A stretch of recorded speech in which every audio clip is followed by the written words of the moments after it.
I'm Ross Trachtenberg here at Rosemont College in Pennsylvania. I'm here with Figured Out Baseball, reporting on coaching the coaches and how to think ahead and make adjustments in a game situation. I think our first step to doing this effectively at coaches is really preparing before the game for what might arise. Knowing our team is going to be the first step to this. So before the game starts, and this could start the day before or even just prior to game time, create for yourself your lineup card and know who's hot or who's available that day and who's not. And really stick to that. So if you've got a pitcher that you're saving for the next day and you've told them that, really try to stay true to that. It's difficult for that pitcher, for instance, to be in their flats or their flip-flops and then asking them to get warm for a game. If there's a potential for a pitcher to go in, communicate that with them. If you tell them that they're not, stick to that. Do this with your position players too, especially your catchers that might be tired over a longer season.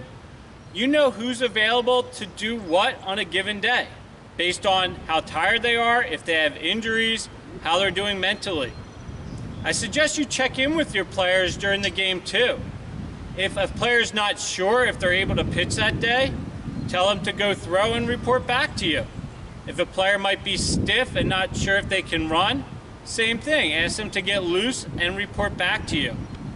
During the game, not only check in with them, but update your own notes. And whether that's on a lineup sheet that's in the dugout or just your own handheld lineup, again, refresh yourself of who's available for both position changes and in terms of pitching changes.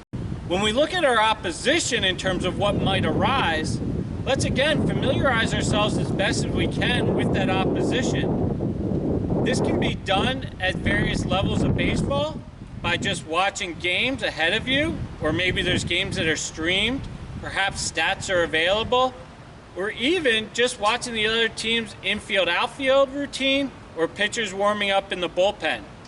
If you see a pitcher warming up that's perhaps a left-handed pitcher and you know your left-handed hitters don't hit him well, that's where you want to go ahead before that pitcher takes the mound to know which right-handed hitters might be available that day for yourself. I think it's also good to go through the routine of knowing who your top players would be off the bench. Who's your top defender, your top runner, your top pitcher. And again, work down your list from there and you can write this out for yourself. Also recognize what's going to happen if this is a close game and you need to go to one of those players, and what happens if the lead gets stretched out in the good or the bad way. And for this, who might you want to get playing time to? Who might you want to get experience for? And on the flip side, who can you not afford to take out of the game?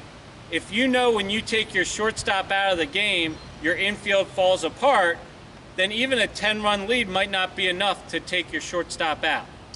These are things you want to think through as a coach prior to the game. Talk to your players to get their feelings of how they're doing, and basically work through your plans in terms of each position, each type of situation. And again, when that situation arises in the game, you're going to have a plan and be able to make that proper adjustment.